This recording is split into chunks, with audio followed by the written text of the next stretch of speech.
Right, hello and welcome to this week's angling vlog. Today you join me on the banks of the River Ribble and we're in search of dace and roach. So the river behind me is carrying probably 1 or 2 foot of extra water. It's got that tinge of colour, but the most important factor is that it is dropping. I walked in the bank this morning, there was fish topping pretty much all the way up the river. We had the choice of any of the swims that you've seen in the recent vlogs that I'll link at the top of the screen now.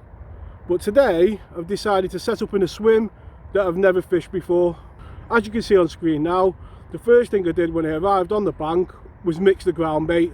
Knowing the river was going to have extra colour, then a new ground bait was going to be essential. That smell in the water just gets them fish homing in, and I'm hoping that the ground bait today will do that for me. When the river's coloured, like I've said with the pike, you've got to think what sense the fish is using. When it's clear, them fish will be using their eyes to look for bait primarily. When it's coloured, they'll be smelling out the baits, and that ground bait with that aniseed, I'm hoping is going to give me that. So that was the first thing I did when I got to the peg. We'll take a look at the peg now on what we're dealing with. So there's the side tray. I've got a couple of pints of red maggot and around about 3 pints of Cheshire particle hemp, and in there I've got a few tares mixed in. Got round about 4 foot of water. Today when we arrived there was quite a few fish topping in this area here. So downstream on the peg we've got a sunken tree in the edge, and what I'm going to hope to do is come down the outside of that, hoping that the slack that it creates, you can see there's almost like a crease in the river here where you've got this slack water and the faster water, and I'm hoping that slack water is going to hold a few fish, and then if my bait's going just on the outside of it, then we might attract a few fish. As I say, when we arrived this morning there was fish topping all over. I'm going to be putting my maggots probably in line with me here. I don't want to go too far upstream. There is a bit of pace on the river, but we have got quite a bit of river to trot down. I'm going to put my hemp round about in line with the rod there, just so it is on just on the outside of that snag. You want to give yourself enough room to go alongside it, but you need to have enough room to come back to get your line back as well. So it's going to be a swim that we're going to have to work out.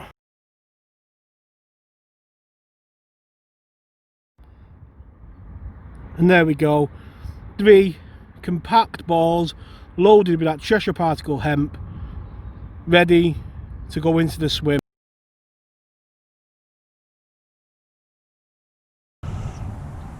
Just a few maggots in line with me. Obviously it's only a shallow peg, so you don't really want to go too far above your peg because you don't want to draw any fish above you. And then just some hemp down the swim.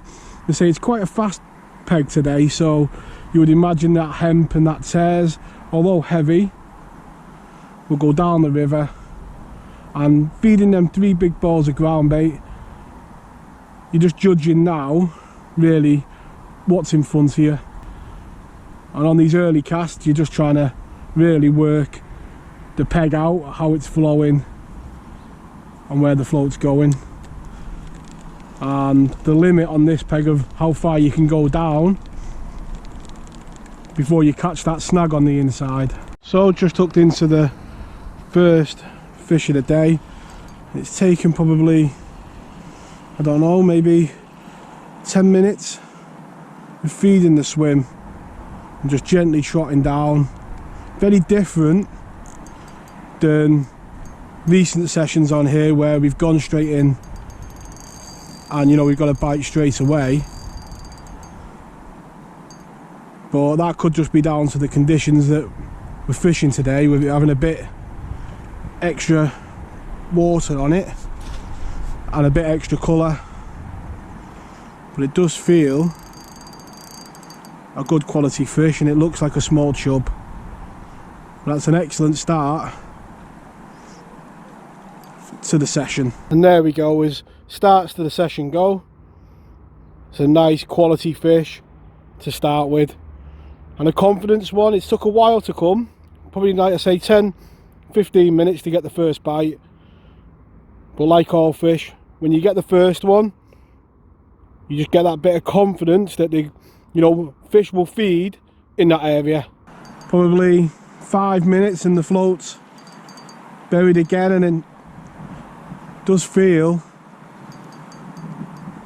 another decent fish. And a bit weird how there's nothing coming in between, like not getting any dace or anything, and then all of a sudden out of the blue the float buries,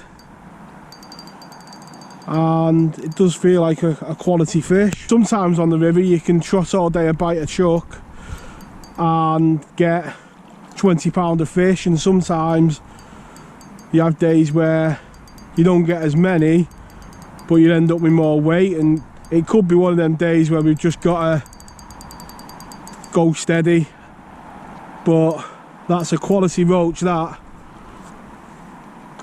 just coming towards the back end of the swim, as you would imagine the hemp and the ground bait's working down. And there we go, there's that lovely roach. Only the second fish of the day so far, but like I said when we had the chub, where there's one there's normally more, and hopefully, you know, there's a few more of these quality fish about. And again, another 10 minutes maybe of just gently going through the swim, and the float is again buried, and again it feels a decent fish. And now it's going to be a case of really knowing when to really refeed the swim, really, because we put them 3 big balls in at the start and been feeding hemp loosely over the swim and putting them maggots in, but that's just come probably just again towards where you'd expect that bait to be coating the bottom. It's another quality roach, a fantastic stamper fish. There's probably 3 fish if we're getting on for maybe 2.5 pound. Roach number 2, and again quality, and a contrast, like I said, to that other session where we were on them days pretty much from the start. Today, much more methodical. You've got to stick at it, work for the bites, but you know, when they do come, it does seem like there's a few quality fish about. So on the vlogs I always say these early parts of the session about judging how many fish are in front of you. Today could be one of them sessions where we've just got to take it easy. So I'm just going to feed 1 ball of ground bait into the swim and say just on the outside of that crease, hoping to just draw them roach just a bit further out. Keep feeding the hemp, and hopefully we can begin, you know, to not be as close to that slack as we are at the moment, and see if we can get another one. And just feeding that ball of ground bait then just a bit further off that snag. The next trot down, it's absolutely buried just over the top of it.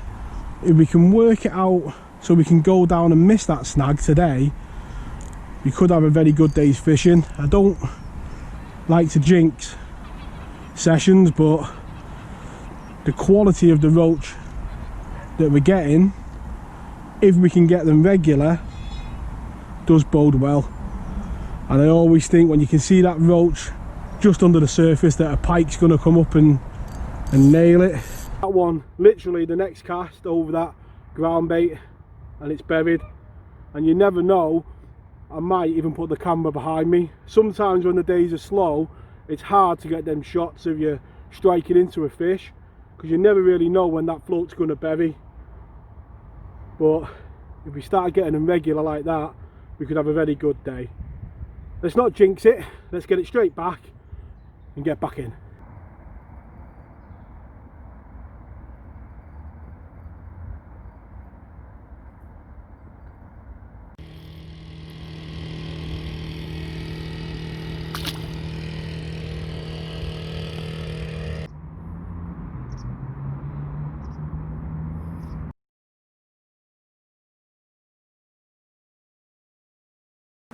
So the guys who do a lot of river fishing who follow the channel will probably be able to follow more what I'm saying now, but The problem is today is you've got to hold back to get the bite. Going through at the same pace of the river just isn't working. Now, every time you hold back, that float will naturally come closer to this bank. And as you've seen there, I don't know if you just saw that pike jump clean out the water. That's not a good sign at all. But every time you hold back, that float will naturally come closer to the bank. But you've got to hold back to get a bite. If you hold back too much, it brings it in line with that snag that's downstream. So it's a fine line between holding back enough to get the bite, but not too much that you bring it too close in, that you're in line with that snag that's downstream. But Mr. Pike jumping in the edge is not a good sign. Not a good sign at all. Not when you're fishing for few bites from quality fish. Most important thing is to keep that bait going in. You've got to keep that line of bait going down the river, especially when it's so fast. You know, you've got to do your best to keep them fish and keep giving them fish a reason to come out with that snag. Mr. Pike, eh? We chase him every Sunday, and then we go for the other fish. There he is. So right down the back of the swim, we've just hooked into a proper nice fish, and it's just after that pike's rolled. So I don't know. This could be over very quickly. And try and keep its head up, and hopefully with that many quality fish in the area, you've got to hope that Mr. Pike has had his fill. But let's get him in as soon as we can. And again, another quality fish, and that's why Mr. Pike's about. Leave your comment down below what you think it is. Is it a roach, a bream, a brooch? I'll be interested to read what you guys think it is. I'm going to call it one thing: lucky. And I think every fish that we bring in today will be the same. Now we know he's down there. As I say, you've just got to hope he's had his fill. Let's get this lucky brooch back. And I think he's had a run in with Mr. Pike. Didn't happen when I caught it just, but he's had a lucky escape in the not too distant past. You see the teeth marks there. One very lucky days. And just getting ready to feed another ball of ground bait into the swim, I left the line in the edge. And madness, doesn't surprise me really, a perch has picked the bait up. So it just shows how coloured that water is close in, that you can pick up a fish like that literally at the end of your keep net.